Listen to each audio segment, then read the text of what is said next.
Take a look at this clip. What's happening over here?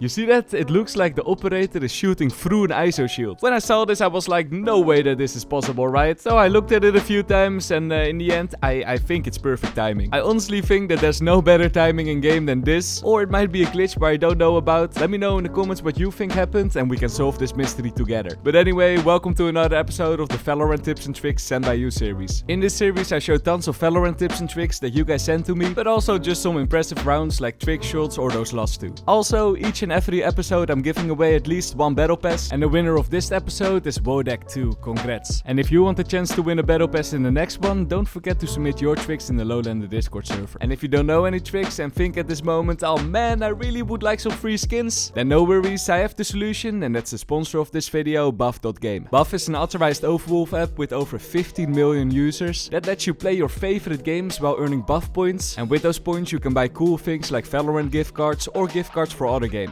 But here's the thing, if you want to earn buff points, the only thing you gotta do is download the app and let it run on the background while you are gaming. And that's it. You're gaming anyway, right? So you don't have to put in any extra effort. Did you collect some points? Just go to the marketplace, buy that Valorant gift card, redeem it in game, and voila, enjoy those pixels. Of course, Buff is safe to use, no hugging, no mining, and it doesn't slow down your PC. How do we know that? Well, Buff is built on a very trusted Overwolf platform, and you can only build an app on that platform if you pass a lot of security tests. So yes, my friends, Buff is safe to use. If this got you interested, you can download the app with the link in the description. It's completely free to try out, and when you use the link, you get an extra 100 free buff points. So why not try it out today, my friends? And now let's continue the video. So let's start this video with a very interesting mechanic about the Astra stars. Did you know that if you place down an Astra star, the model of that star will grow bigger if you look at it? Do you see that in the background? Every time that I look at it, the star will get a little bit bigger. Okay, MrLowlander, cool info, but why do I need to know this? Well, my friends, if you place your star on a corner like this, for example, and you want to hide behind it, you need to pay attention that you're not looking at your own star. Because like you see in the background, when I look at the star, it will grow bigger and I won't be able to see the enemy. But if I don't look at it, the star is smaller and I will be able to see the enemy. And here's from the enemy's perspective, by the way. They will be able to see a small part of your head. So conclusion, yes, you are able to hide behind your own Astra star. It's a very risky trick, I know, but it could be effective once a game. A trick that's a bit more effective is this Viper trick. On split, at the start of the round, stand against the barrier over here, aim at the lamps and throw your Q when the round is starting. When you do this, you create a nice little one-way for the enemies. I know, it's a very old trick, but since split is out of rotation for so long, I bet a lot of you guys have forgotten it, but it's so strong, my friends, just look at this round.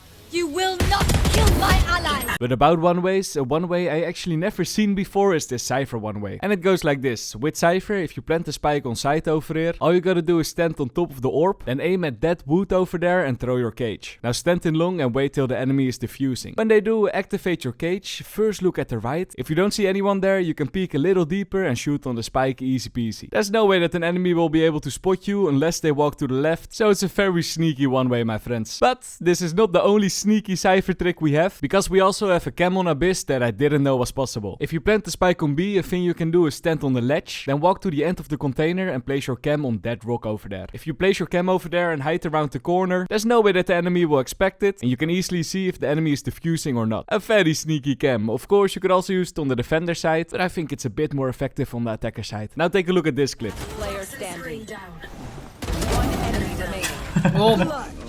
Yup, it's Genius back at it again with a very smart trick. Well played, dude. For those who also want to use this trick, all you gotta do is stand in this corner and use your wall to watch the defender spawn. I think this trick is most effective on the attacker side in the post plant, because if you use this trick on the defender side, the wall looks a little bit random, but on the attacker side it looks like you block off nest, so less fishy for the enemies. Let's move on. I want to talk about last episode, because in that episode I showed the deadlock mechanic, but I personally didn't fully understand the mechanic yet, but now I know a little more, and it's all about the deadlock graph net. In that episode I said that you couldn't jump over your own graph net, but if you time it perfectly, you can actually jump over enemies' graph nets. And this mechanic is true, it still works in game. However, a thing I said in that episode is that it's really rare, and it only happens if you get the perfect timing with luck. But apparently it's not all about luck. Like you see in the clip in the background, the timing is learnable. In this clip, Grim is jumping over his own graph net multiple times back to back. So no, it's not luck, it's actually a skill that you can learn, and I wanted to learn that skill, so I hopped into a custom game, tried it many many times, and eventually I managed to do it, and now I can actually jump over the graph net consistently. The trick behind it is actually pretty simple. You want to jump a little bit before the graph net is hitting the ground, and when you do that, you can dodge it. A pretty nice mechanic to learn, so everyone, hop into a custom game, learn this mechanic, because it will probably take a while before Retail Games fixes this. Let's move on now with something I actually don't understand. And for that, I want you to take a look at this clip.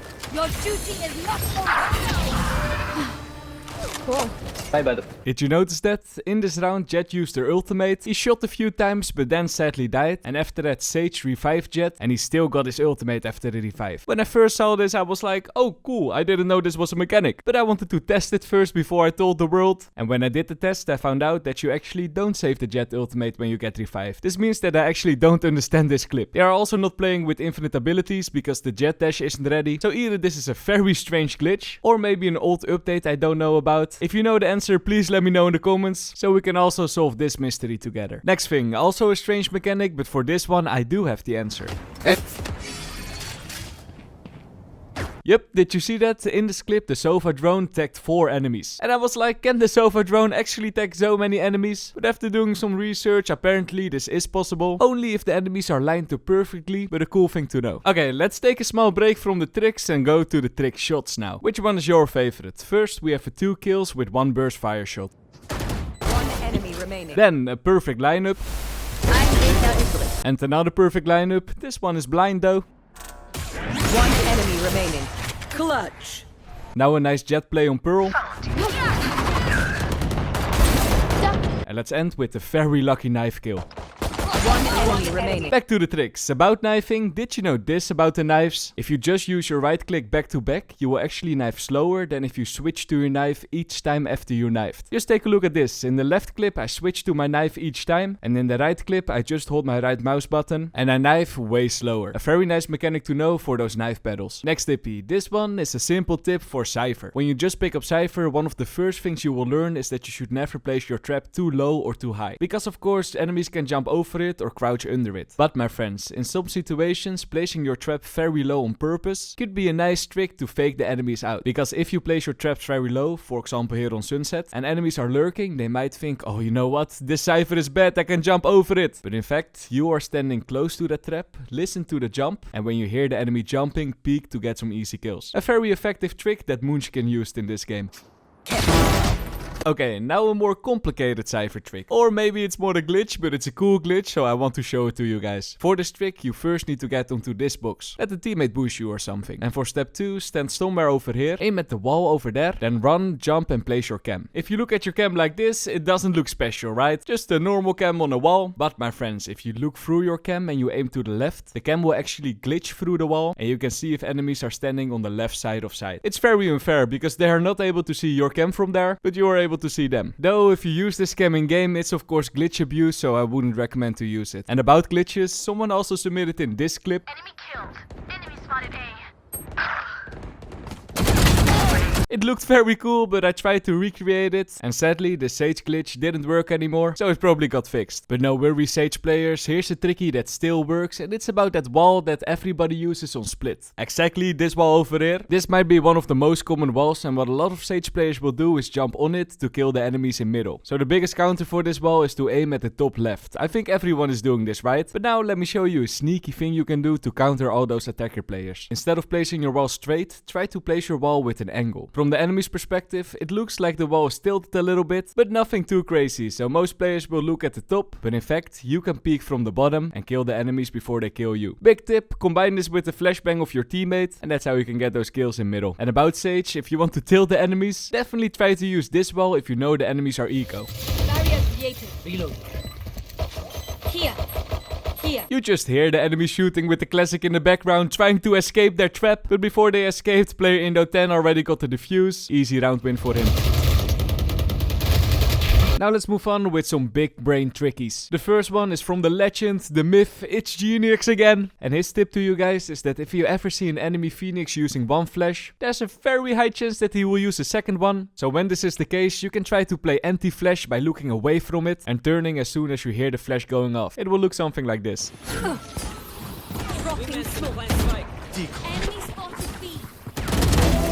Missing. And let's do another big brain tippy. This one is for Yoru. Before the barriers are going down, place your clone next to it. Then, when they go down, walk forward and a little later activate your clone. Because you activate your clone from behind the barrier, a lot of enemies will probably think that you are on site. When in fact, you hide behind a nasty corner, and that's how you can get some easy kills like Noise did.